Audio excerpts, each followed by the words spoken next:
hello. This is Steve Kemp with the People Not Titles podcast and Land Trust Title Services. And I am so excited to have Vice President Anna Barsky from IPX1031.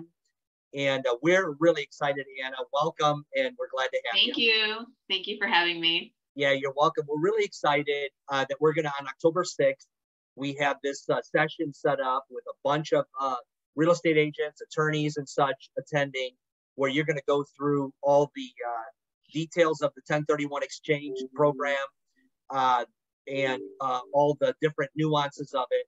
But Anna, we just want to kind of set up that session with just getting a little bit of information about you. And, you know, our podcast is really about how people get started in their careers in the real estate industry and, you know, kind of what makes them tick. So first, I just want to talk about, how did you get started with the 1031 exchange program over at IPX? So I've been in the 1031 industry my entire career. I started at a small independent 1031 company and just sat at the front, answered phones, and really got interested in the real estate industry and kind of the tax deferral strategy, and really essentially moved my way up. So went from answering phones to actually coordinating exchanges, and then continued on to my current role, which is essentially sales and helping attorneys and realtors structure 1031 exchanges. Okay, so your main client are real estate attorneys and real estate brokers. Right. Those are my main referral sources. We also work with CPAs, wealth management advisors, bankers. Okay. So you, in terms of an expert, you were like watching how the sausage was made, and now you're helping generate and develop business. Are you still pretty involved in a lot of the transactions that are coming in? I am. So yeah, my background is kind of doing the documentation and the account setup. And through doing that, I received a lot of training, and now I'm able to be active on the sales side and help structure transactions. So my current role involves me going out and drumming up business. And then once I get the business in the door, I help the attorneys and the realtors structure exchanges, because a good amount of the 1031 transactions that we do involve a complicated issue. So there's a partnership that's selling property, one partner wants to do an exchange and one doesn't. You know, how do we structure that? Or the client is purchasing their new property before they're able to sell their old property. Well, that's a reverse exchange. You know, how do we make sure that that falls within the guidelines? So that's some of the fun transactions that we work on throughout the day. All right, Anna. So what did you go to school for? What did you study? I have a business degree and I have a French degree. Okay. And so did you envision yourself being in sales when you were going through college? I mean, did you kind of consider like that's a vibe that you were feeling like that you could do really well in? Yeah, I've always seen myself in the financial industry, and always saw myself in the sales role. And the reason I like my job so much is because not only am I able to do sales, but I'm also able to do the structuring portion. So it's like a little bit sales and a little bit solution and problem solving. So it's a unique, just I deal with a lot of salespeople. It's a unique attribute to be able to be kind of an analytical, like a numbers cruncher person, but still be customer facing in a way to be able to generate business. So bravo for you. You know, that's a unique skill set. Have you, so other than what the company provides, have you done any like formal sales training? Or is there anything you would recommend, a book that you read or something that really helped you with your sales acumen? I haven't done too much formal sales training other than, what our company has provided. I think part of it is just getting out there and, just doing it, right? Mixing it up, right? Exactly. Really just feet on the street, not being afraid to pick up the phone, not being afraid to do cold calls. I'm kind of old school in that way. Like I don't sit behind my computer and type emails. I always pick up the phone. I'm not as scared to, pop in an office.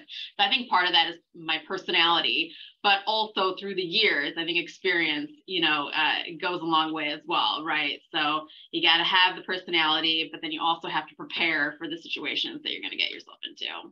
That's cool. So, you worked your way up from, probably the low rung on the ladder to now a vice president position and executive, really a trusted resource for us at Land Trust. I think I don't know if I've referred a lot of business, but I send a lot of people your way. Anyone who asks about 1031. Absolutely. Yeah. And that's because I've never had a complaint about you. And I've always had people say she's real. I was at the gym the other day, and a guy named Peter, I don't know if you know him, he's from Wheaton, but he's like, oh my gosh, Anna really helped me so much. He did a 1031 exchange in Indiana, cool. or something like that. Yeah. So is there any advice that you would have to anyone who is just starting out in their career? You have these aspirations of being a high flyer, but it's like, that's not where I'm at now. How do I get from here to there? What were some of the keys for you in that? I think stay disciplined, especially these days. It's very, very difficult to do because, again, you can hide behind your email and in your text message. I would say stay disciplined in getting out there and making sure that you are in front of your clients. Work hard, put in the hours, build solid relationships, and just have the patience to get there. I love it. Those are the principles. Those are the keys. It's fantastic. Nothing new, right? It's not sometimes you just have to go back to the basics. The genie popped out and gave me the secret sauce. Sometimes you just have to go back to the basics, right? If you're in sales, it's a volume game, right? So if you talk to 100 people, then you're going to get business from, at least 20% of them. If you talk to 200, well, that means that you're getting business from, 20% of 200, right? So it's just about staying diligent, staying motivated, and very consistent. I think that's really what my manager and mentor kind of implemented in me is the discipline and the consistency, because like you said, there's really no magic to it other than working hard and staying consistent. That's great. I'm excited about getting into the details with you about the 1031 exchange program and how agents, can leverage that to grow their business, just increasing their knowledge. But is there something that you might say about your company that has you feel like you have a competitive edge because of what your company stands for? Is there what keeps you where you're at with your company? Great question.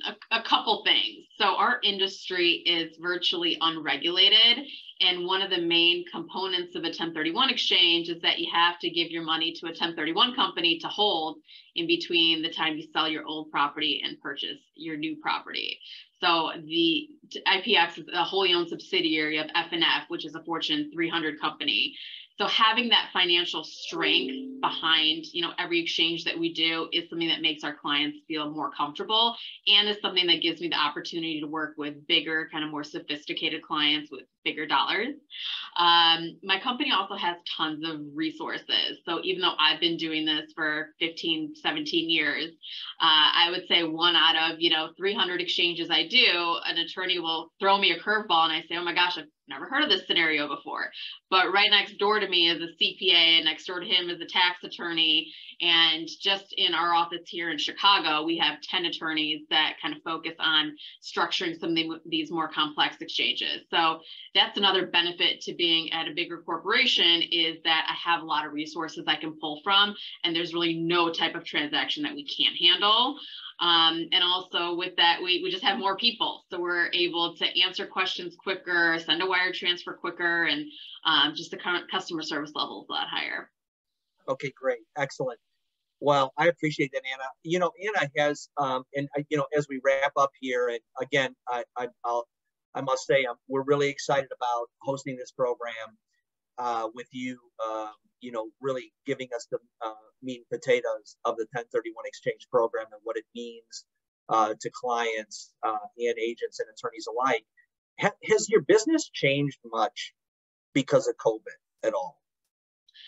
Not really, other than it's just totally exploded volume wise. Everyone in the real estate market's kind of been in the same boat, where we're seeing it slow down a bit now, but over the last 18 months, 2 years, the volume has just been intense.